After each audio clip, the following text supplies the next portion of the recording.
नमस्कार दोस्तों, आपका अपना चैनल के YouTube प्लेटफॉर्म पर आपका तहे दिल से स्वागत।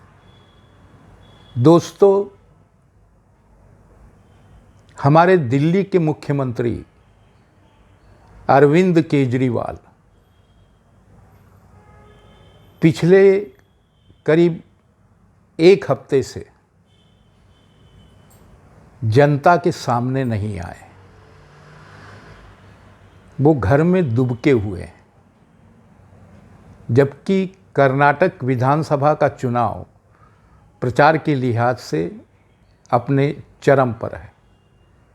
और वो घर में क्यों दुबके हुए हैं, इससे आप अच्छी तरह से अवगत हैं।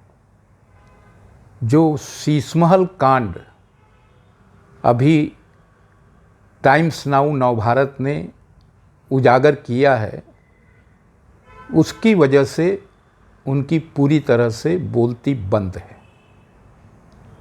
और ये इस कांड ने उनको इस कदर बेनकाब किया है कि जितनी भी उनकी बड़ी बड़ी बातें थे, नैतिकता से भरी हुई, सिद्धांतों से भरी हुई, वो चकनाचूर हो गई है। अब आप गौर करिए, एक व्यक्ति जो अपने बच्चों की शपथ लेकर कहता है कि भाई चाहे कुछ भी हो जाए, सरकार बनाने के लिए मैं कभी कांग्रेस जैसी पार्टी का समर्थन नहीं लूँगा, और वही व्यक्ति उस शपथ को तोड़कर लिखित में कांग्रेस पार्टी से समर्थन लेता है और अपनी सरकार बनाता है। दोस्तों, हम आप समझ सकते हैं कि बाल बच्चों की शपथ का हमारे समाज में कितना महत्व है। कितना भी कठोर दिल व्यक्ति होगा, वो अपने बाल बच्चों की शपथ लेने के बाद इस तरह का दुस्साहस तो कतई नहीं कर सकता है। जो व्यक्ति इस तरह का दुस्साहस करे, तो उससे तो एक ही संदेह मजबूत होता है कि हो ना हो ये आदमी अपने स्वार्थ के लिए किस हद तक गिर सकता है, इसका कितना पतन हो सकता है। और एक संदेह ये भी पुख्ता होता है कि हो ना हो ये व्यक्ति कहीं तो भी मानसिक रूप से बीमार है। और मानसिक रूप से बीमार व्यक्ति पिछले करीब 8-9 सालों से दिल्ली की गद्दी पर बैठा हुआ है। अब आप थोड़ी कल्पना कीजिए कि वो क्या कर सकता है। और दिल्ली का जो हाल कर रखा है उसने, ये हमारी आंखों के सामने भी है। हम देख ही रहे हैं कि जिस शिक्षा मंत्री के पास, यानी इनके जो मंत्री जेल में बंद है, मनीष सिसोदिया, हालांकि अब पूर्व मंत्री हो चुके हैं, उन शिक्षा मंत्री के पास आबकारी मंत्रालय भी था। तो उन शिक्षा मंत्री ने दावे बड़े बड़े किए कि भाई हम बच्चों के लिए ये कर रहे हैं, वो कर रहे हैं, बच्चों का भविष्य संवार रहे हैं, उन्हें डॉक्टर इंजीनियर बनाने में मदद कर रहे हैं अपनी शिक्षा व्यवस्था से, अपने शिक्षा मॉडल से। मगर कोई शिक्षा मंत्री कहीं ऐसा कर सकता है कि उसी दिल्ली में शराब की नदियाँ बहवा दे? वो जान रहा था कि भाई आसपास जो स्कूल हैं, उन स्कूलों के सामने ही मैं शराब की दुकानें खोल रहा हूँ। ये कौन कर सकता है? वो उस मानसिक रूप से बीमार व्यक्ति के निर्देश पर ही उस मंत्री ने ये कार्य किया। अब इससे आप समझ लीजिए कि क्या वाकई में वो मानसिक रूप से बीमार नहीं है। इस व्यक्ति ने कहा था, अरविंद केजरीवाल ने मुख्यमंत्री बनते समय शपथ लेकर कहा था, शपथ पत्र दिया था कि वो न तो बड़ा मकान लेगा, न बड़ी गाड़ी लेगा, न तो कोई सुरक्षा लेगा, मगर कर उसके बिल्कुल विपरीत रहा है। आज जो खुलासे हो रहे हैं उसके शीशमहल कांड के, उन खुलासों से तो ये पता चल रहा है कि वो अपने महल को पीएमओ हाउस की तरह बनाने की मंशा रखता है और उसी के मुताबिक उसने प्लान भी बना लिए हैं और उस प्लान पर वो अमल भी कर रहा है। कहा जा रहा है उन खुलासों में कि भाई जो उसका मौजूदा 4-4.5 एकड़ का जो शीश महल है, उसके बगल में 2 बंगले और 8 जो सीनियर आईएएस अधिकारियों के फ्लैट थे वो खाली करवा लिए गए हैं। उनको किसी अन्य जगह शिफ्ट किया गया है उन अधिकारियों को। और वो पूरा का पूरा 7-8 एकड़ का जो ये है रकबा है, उस रकबे पर मुख्यमंत्री कॉम्प्लेक्स बनेगा। उसमें तो कहते हैं कि 4-5 टेनिस कोर्ट भी होने वाले हैं। अब सोचिए साहब, इस व्यक्ति की मानसिक विकृति कहाँ तक पहुँच चुकी है। प्रधानमंत्री बनने की ख्वाहिश में ये किस कदर तक अपने आप को पतन के गड्ढे में ढकेल रहा है। और ये सारा पैसा टैक्स पेयर्स का है। बाकायदा इसके लिए भारतीय जनता पार्टी की ओर से पोस्टर जारी हो चुके हैं और उस पोस्टर के जरिए उसके शीश महल कांड की पोल खोली जा रही है। और टैक्स पेयर्स हतप्रभ है कि भाई हमारे पैसों से ये राजमहल खड़ा किया जा रहा है।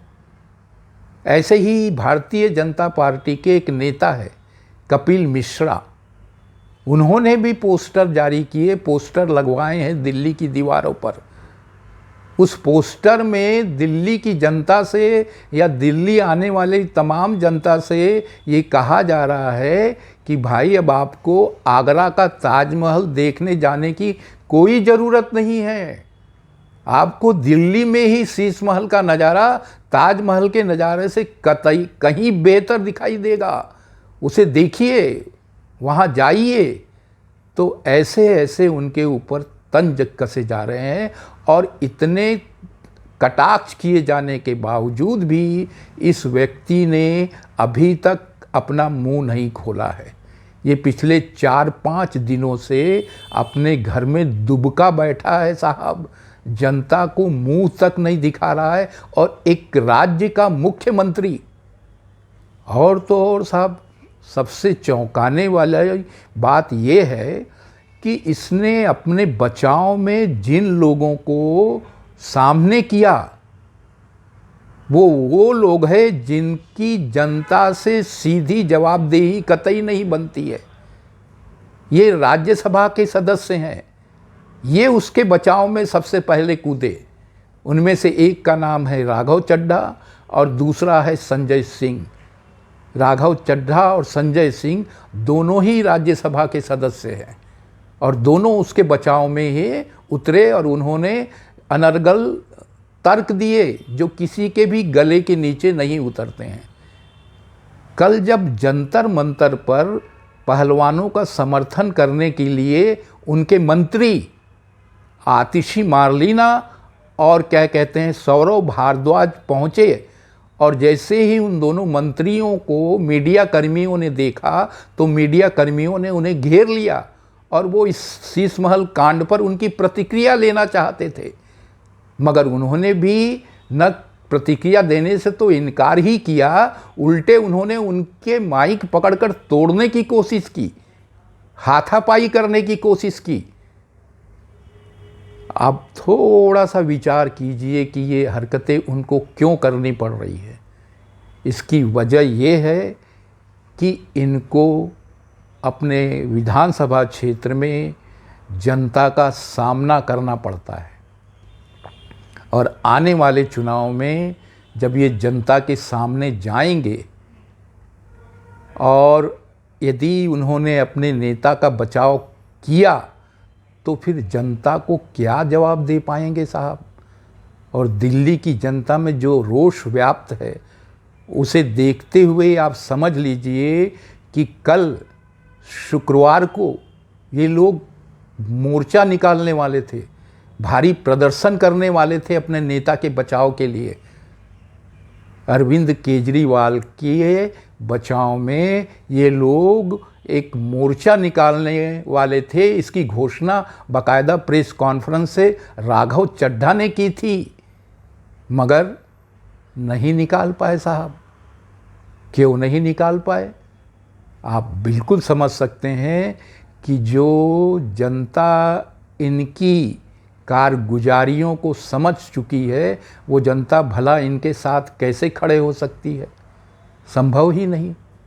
ये दिल्ली की जनता का धन लूट रहे हैं, टैक्स पेयर्स का पैसा यूं जाया कर रहे हैं, वो जनता इनके साथ कैसे खड़े हो सकती है? जब उनको इतना ही नहीं, हमारे पंजाब के मुख्यमंत्री, आम आदमी पार्टी के मुख्यमंत्री और अरविंद केजरीवाल साहब की कठपुतली, उन्होंने भी हाथ खड़े कर दिए। उन्होंने कहा कि साहब अभी पंजाब में खेतों में काम हो रहा है, ज़्यादातर लोग खेतों में लगे हुए, किसान के रूप में कहिए, मजदूरों के रूप में कहिए। अब भला वहाँ से हम दिल्ली के लिए भीड़ लेकर कैसे आएं? उनको भी पता चल गया है साहब, वो भी समझ चुके हैं। उन्हें भी एहसास हो गया है कि हम गलत बात का बचाव करने के लिए निकलेंगे तो जनता हमको कतई माफ़ नहीं करेगी। जनता इस मौके की तलाश में है कि कब इन लोगों को जवाब दिया जाए, और वो जवाब मिलेगा।